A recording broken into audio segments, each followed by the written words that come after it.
ADB আন্তর্জাতিক সংবাদে আপনাকে স্বাগতম। সংবাদের শুরুতেই থাকছে সংবাদ শিরোনাম। খামেনির হত্যার পর ইরানের প্রতিশোধমূলক হামলা, মার্কিন ঘাঁটি ও ইসরায়েলে ক্ষয়ক্ষতি। লাল রেখা অতিক্রম করেছে যুক্তরাষ্ট্র, ইসরায়েল, ইরানের পার্লামেন্ট স্পিকারের হুমকি। পাকিস্তানের মার্কিন দূতাবাসে হামলা, নিহত ৯। যে কোনো পরিণতির জন্য যুক্তরাষ্ট্র, ইসরায়েল দায়ী থাকবে, হুঁশিয়ারি রাশিয়ার। কাবুলে পাকিস্তানি যুদ্ধবিমান লক্ষ্য করে গুলি, উত্তেজনা চরমে। ইরানের হামলায় সতর্ক ইসরায়েল, নাগরিকদের বাংকারে থাকার নির্দেশ। এতক্ষণ শুনছিলেন সংবাদ শিরোনাম, এখন জানাবো বিস্তারিত। খামেনির হত্যার পর ইরানের প্রতিশোধমূলক হামলা, মার্কিন ঘাঁটি ও ইসরায়েলে ক্ষয়ক্ষতি। শনিবার ২৮ ফেব্রুয়ারি ইরানে যৌথভাবে হামলা চালিয়েছে যুক্তরাষ্ট্র ও ইসরায়েল। তেহরানের বিভিন্ন স্থানসহ ইরানের শীর্ষ কর্মকর্তাদের লক্ষ্য করে হামলা চালানো হয়। পরে মধ্যপ্রাচ্যে অবস্থিত মার্কিন ঘাঁটি ও ইসরায়েলে পাল্টা হামলা চালায় তেহরান। এদিকে যুক্তরাষ্ট্র ও ইসরায়েলের চলমান হামলায় ইরানের সর্বোচ্চ নেতা আয়তুল্লাহ আলী খামেনি এবং শীর্ষ নিরাপত্তা কর্মকর্তারা নিহত হয়েছেন। খামেনির নিহতের খবর প্রকাশ হবার পর ইরানের বিপ্লবী গার্ড কর্পস প্রতিশোধ নেয়ার প্রতিশ্রুতি দিয়েছে এবং বলেছে যে তারা মধ্যপ্রাচ্যে মার্কিন সেনাদের আবাসস্থলে থাকা ২৭টি ঘাঁটির পাশাপাশি তেল আবিবে ইসরায়েলি সামরিক স্থাপনায় হামলা চালিয়েছে। কাতার এবং সংযুক্ত আরব আমিরাতে এখনও বিস্ফোরণ শোনা যাচ্ছে। শনিবার ইরানের হামলায় কমপক্ষে ৪০টি ভবন ক্ষতিগ্রস্ত হবার পর তেল আবিবের ২০০ জনেরও বেশি বাসিন্দাকে তাদের বাড়িঘর থেকে ৩টি হোটেলে সরিয়ে নেওয়া হয়েছে। ইসরায়েলি সংবাদমাধ্যম হারিৎজ নগর পরিষদের বরাতে জানিয়েছে, ইরান সংযুক্ত আরব আমিরাতের দিকে শত শত ক্ষেপণাস্ত্র এবং ড্রোন নিক্ষেপ করেছে বলে সংযুক্ত আরব আমিরাতের প্রতিরক্ষা মন্ত্রণালয় জানিয়েছে। তারা আরও জানায়, ইরান শনিবার দেশটিতে ১৩৭টি ক্ষেপণাস্ত্র এবং ২০৯টি ড্রোন নিক্ষেপ করেছে।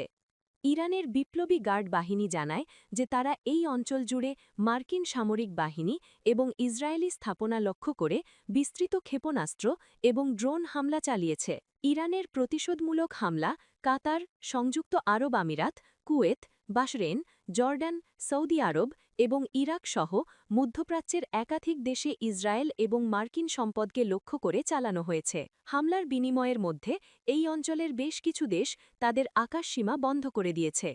রবিবার সকালে এক বিবৃতিতে আইআরজিসি বলছে, হামলায় ২৭টি মার্কিন ঘাঁটির পাশাপাশি তেল নফ বিমান ঘাঁটি, তেল আবিবের হাকিরিয়ায় ইসরায়েলি সেনাবাহিনীর কামান্ড সদর দপ্তর এবং শহরের একটি প্রধান প্রতিরক্ষা শিল্প কমপ্লেক্স সহ ইসরায়েলি স্থাপনা লক্ষ্য করে হামলা হয়েছে।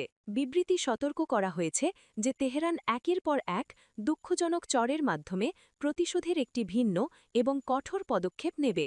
এর আগে শনিবার ইরানের ২টি স্কুলে ইসরায়েলের হামলায় শতাধিক শিক্ষার্থী নিহত হয়। লাল রেখা অতিক্রম করেছে যুক্তরাষ্ট্র, ইসরায়েল, ইরানের পার্লামেন্ট স্পিকারের হুমকি। যুক্তরাষ্ট্র ইসরায়েলের চালানো আগ্রাসনের চরম মূল্য দিতে হবে বলে হুঁশিয়ারি দিয়েছেন ইরানের পার্লামেন্ট স্পিকার মোহাম্মদ বাঘার গালিবাফ। তিনি বলেন, তারা ইরানের লাল রেখা অতিক্রম করেছে। রবিবার ১ মার্চ টেলিভিশনে প্রচারিত এক ভাষণে গালিবাফ এই মন্তব্য করেন। শনিবার থেকে হামলা শুরুর পর তিনি সর্বোচ্চ পদমর্যাদার কর্মকর্তা হিসেবে ক্যামেরার সামনে হাজির হন। গালিবাফ যুক্তরাষ্ট্র ও ইসরায়েলের নেতাদের অশুভ অপরাধী আখ্যা দিয়ে বলেছেন, ইসলামী প্রজাতন্ত্র ইরানের ওপর চলমান হামলার জন্য তারা ধ্বংসাত্মক আঘাতের মুখোমুখি হবে। তিনি বলেন, তোমরা আমাদের লাল রেখা অতিক্রম করেছ, এর মূল্য তোমাদের দিতেই হবে। আমরা এমন ধ্বংসাত্মক আঘাত হানব যে শেষ পর্যন্ত তোমরাই করুণা ভিক্ষা করতে বাধ্য হবে। পাকিস্তানের মার্কিন দূতাবাসে হামলা, নিহত ৯। পাকিস্তানের বন্দরনগরী করাচিতে মার্কিন দূতাবাসের কাছে সহিংস দাঙ্গায় ৯ জন নিহত এবং আরও ১৮ জন আহত হয়েছেন।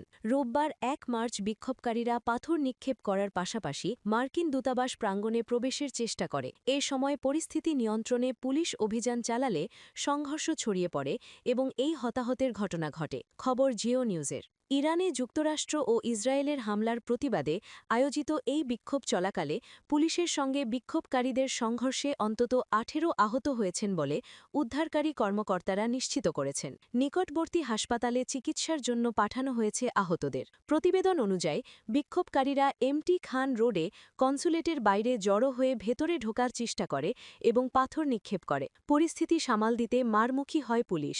পরবর্তী সহিংসতা ঠেকাতে ও জননিরাপত্তা নিশ্চিত করতে পুলিশসহ এনজার বিপুল সংখ্যক আইন শৃঙ্খলা রক্ষাকারী বাহিনী তৎপরতা বাড়ানো হয় ওই এলাকায়। এক পর্যায়ে সংঘর্ষে ৯ জন নিহত হন। এই ঘটনায় সিন্ধুর স্বরাষ্ট্রমন্ত্রী জিয়াউল হাসান করাচির অতিরিক্ত আইজির কাছে ঘটনার বিস্তারিত প্রতিবেদন তলব করেছেন। এক বিবৃতিতে তিনি বলেন, কাউকে আইন নিজের হাতে তুলে নিতে দেওয়া হবে না। তিনি প্রদেশ জুড়ে সংবেদনশীল স্থাপনাগুলোর নিরাপত্তা আরও জোরদার করার নির্দেশও দিয়েছেন।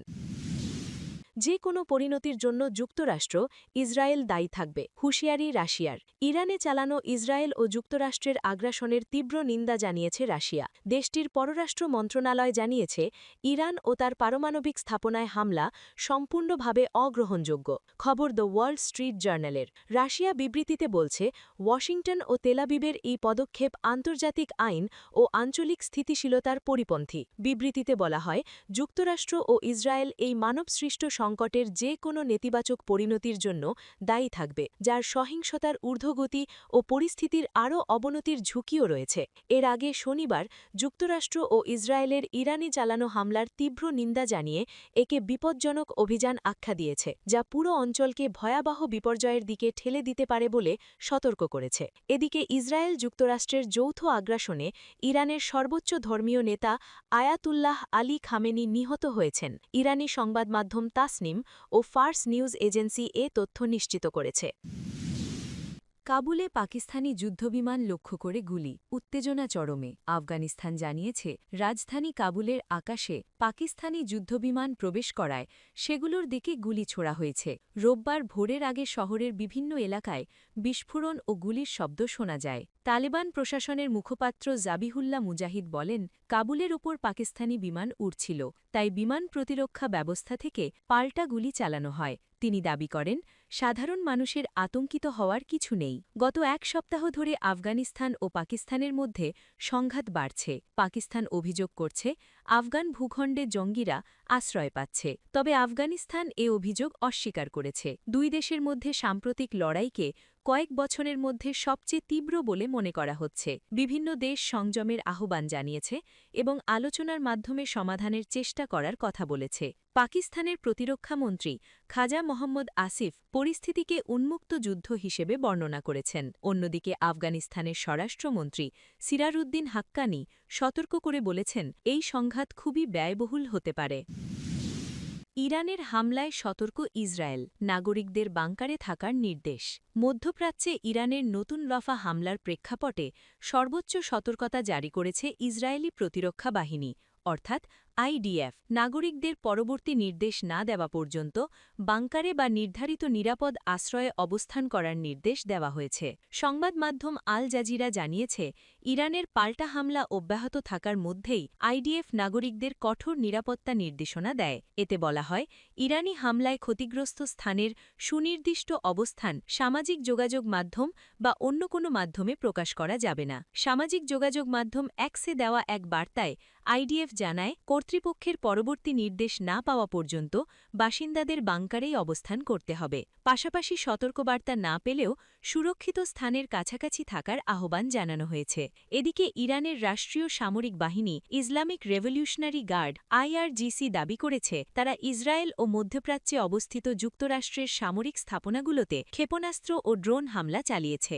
আইআরজিসির ভাষ্য অনুযায়ী ইসরায়েলের কয়েকটি গুরুত্বপূর্ণ সামরিক ও কৌশলগত স্থাপনাকে লক্ষ্য করে হামলা চালানো হয়েছে। তবে এসব হামলায় ক্ষয়ক্ষতির বিষয়ে স্বাধীনভাবে নিশ্চিত হওয়া যায়নি। চলমান পাল্টাপাল্টি হামলার ফলে মধ্যপ্রাচ্যে উত্তেজনা আরও বেড়েছে। পরিস্থিতি ঘিরে আন্তর্জাতিক অঙ্গনেও উদ্বেগ বাড়ছে।